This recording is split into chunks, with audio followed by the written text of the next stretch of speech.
That's not necessary. Well, hello and welcome to the channel. And in this video, I'm going to be looking at and discussing Monty Don's personalised job list for his garden in August.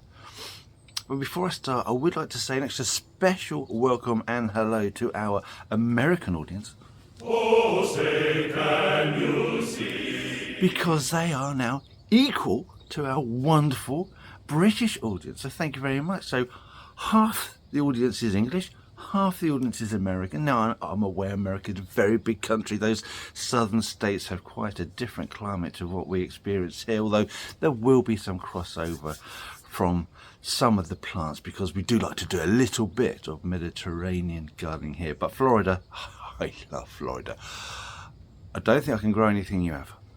Anyway, let's get on with it. Now, usually at this point, I say I've been checking through the legacy media to find out some interesting news regarding Monty Don, and I found these two articles, which I did. The first one is from Devon Live. Garden expert slams Monty Don's summer lawn mowing advice as terrible. And I found this other good one from The Mirror. Garden expert claims Monty Don's terrible advice could pose risk to you and your pets.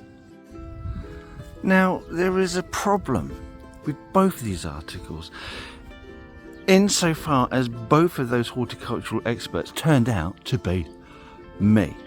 The reporters have taken one of my videos and used it for their own sensationalist reporting. How very dare they? Which means I've actually got to do my homework properly, and I've gone direct to the source and used Monty Don's list that he has on his own website. So I'll be going through his list, I'll be discussing them, I'll be pointing out if there are any better ways, any information that is missing, and there will be a couple of points where I be some gentle criticism. But if you legacy reporters grass me up again, I will look for you, I will find you, and I will kill you. My solicitors have advised me to say that this, of course, was not a genuine threat, and we at Walking Talking Gardeners do not condone violence of any kind. They literally suck the fun out of everything. Oh, and for Americans, solicitor is a lawyer. It's fine. So back to where we are. Monty Don's first job. Now, he says August is the first month in which it is fine to cut your long grass. Now, there's a couple of things I want to mention here because I think we get confused about two different things. So, long grass cutting in August, and I don't want to get into the same trap as I did earlier where the legacy media start grassing me up. I'm not having it. I'm not having it.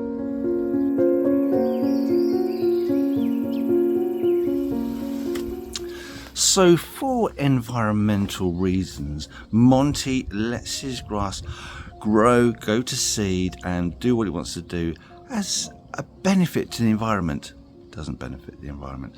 And instead, he mows paths all the way through it so he can actually access parts of the garden. So the paths are mown and the sides are not mown, which he calls the long grass. Now, if you're not cutting your lawns until August, that's going to cause a number of big problems, which I mentioned in that previous video, so we won't go into that again in this one. But if we forget that and say, rather than discussing it as long grass, we'll talk about it as a wild flowering meadow, then that is absolutely fine. Your plants would have finished flowering. It is time to cut them, and you want to cut them straight down to ground level. Now, there's two things you need to do. You need to rake it all up. That does two things. It helps to knock out the seeds of the seed pods. You want to be doing this after a period of dry weather so that the seed pods are dry, the seeds are dry, so they are released a lot easier. So warm dry period, knock them all down. That in itself will knock out the seeds. Rake it all up, which again helps to knock out the seeds, and take that away. And the reason for you to take all of the thatch away, all those cut down stems away, is because wildflower meadows require a nutrient poor soil. They don't want any applications of fertilizer, nutrient poor. That is the key. So by removing all that waste, you haven't got that waste then rotting down, releasing nutrients back into the soil. So it does two things, this job: gets the seeds into the ground and also takes out the any additional nutrition that you really don't want. So if you ignore the grass bit and put that onto the wild meadow, then that is absolutely correct. That is what you should be doing now. Oh, hold on a minute. If you're finding this video useful or even just mildly amusing, then don't forget to click the thumbs up, press on that subscription, and if you want to be notified of whenever we release a new video, then click on that notification bell. It helps us more than you know, and it allows us to do stupid visits like this in the future. Anyway, let's continue to find out what old Boiled Butt has to say. Put my bloody glasses back on. Too hot, too sunny. It's too lovely. Now, the second job he mentions is another fantastic job. It is hedge cutting. Now, I would probably push that to the end of August, simply because the Royal Society of the Protection of Birds recommends you don't cut your hedges really right until the end of August, early September. That is because you could be disturbing nesting birds, and you don't want the parent birds to abort the nest, otherwise you won't get the young surviving. So this is an important one. Your initial flush of growth should have hardened off, so if you cut it now, you shouldn't get then a second flush of invigorated growth.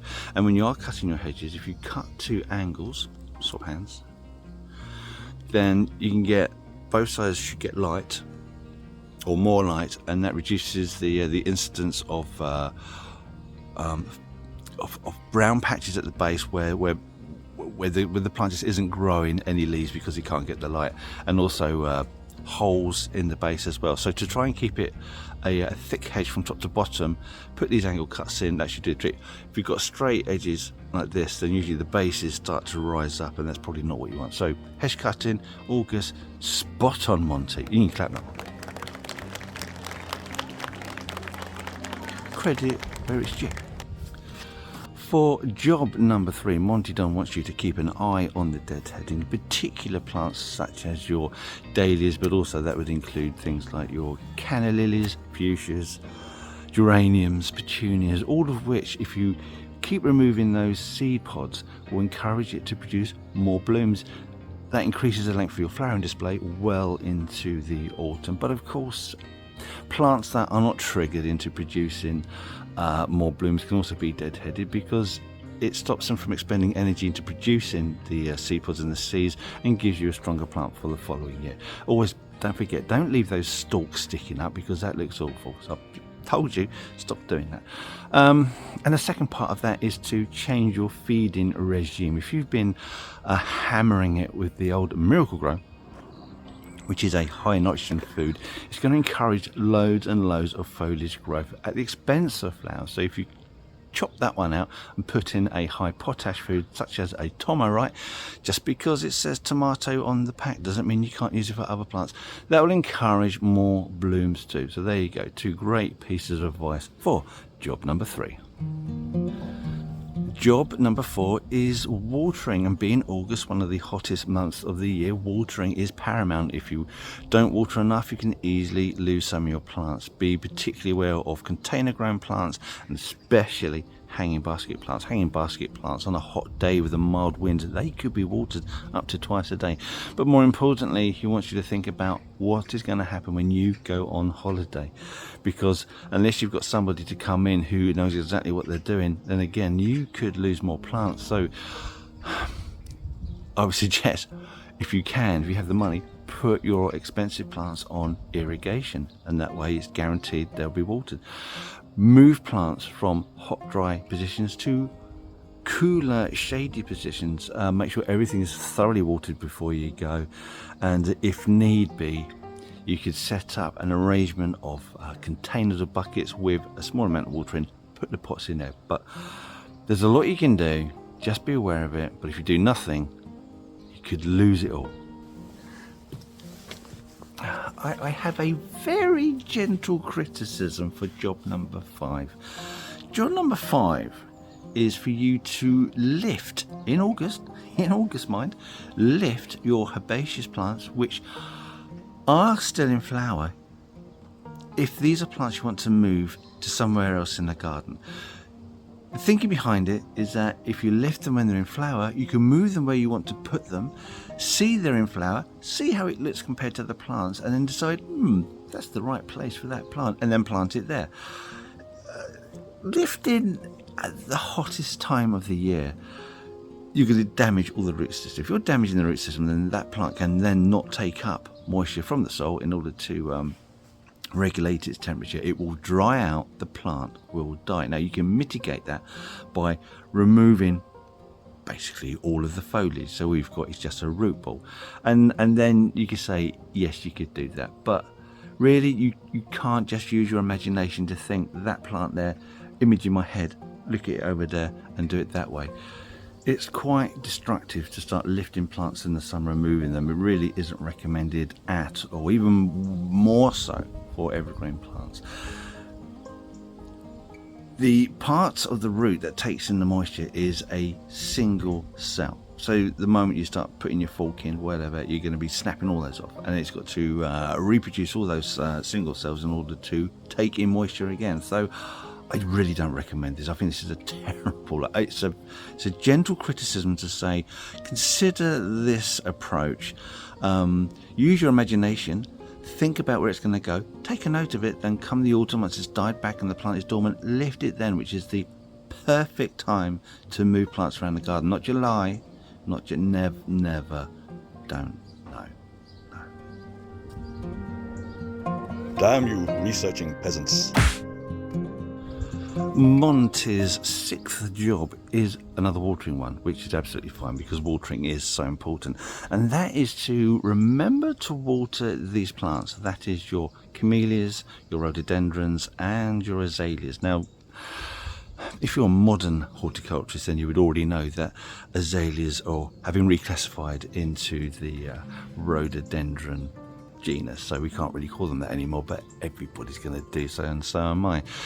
The problem with this is that over the summer, during periods of drought, you do not want these plants to get heat stress, and because they're often grown as an under canopy plant next to larger shrubs and trees which can outcompete them for water, they can often be allowed to dry out for too long a period for their own liking, and if that happens, then it will stop sending energy to the production of the flower bud, because those flower buds are they're produced really as soon as the last lot of flowering has finished and the new growth continues. Those buds are in there, so you've got a good 10 months of bud growth, so it can stop sending energy to those. They can also abort these flowers in severe cases, so you've got to be very, very careful. Make sure that these are watered throughout the summer period. You are looking at giving them a good soak in once a week. If you don't do that, like I say, there's risk of not only losing those buds, but you can lose the plants. I have seen people lose these plants because they've just dried out, they just can't compete. So August, hot weather, periods of drought, make sure these 3 plants do get properly watered. But, and there is a big but,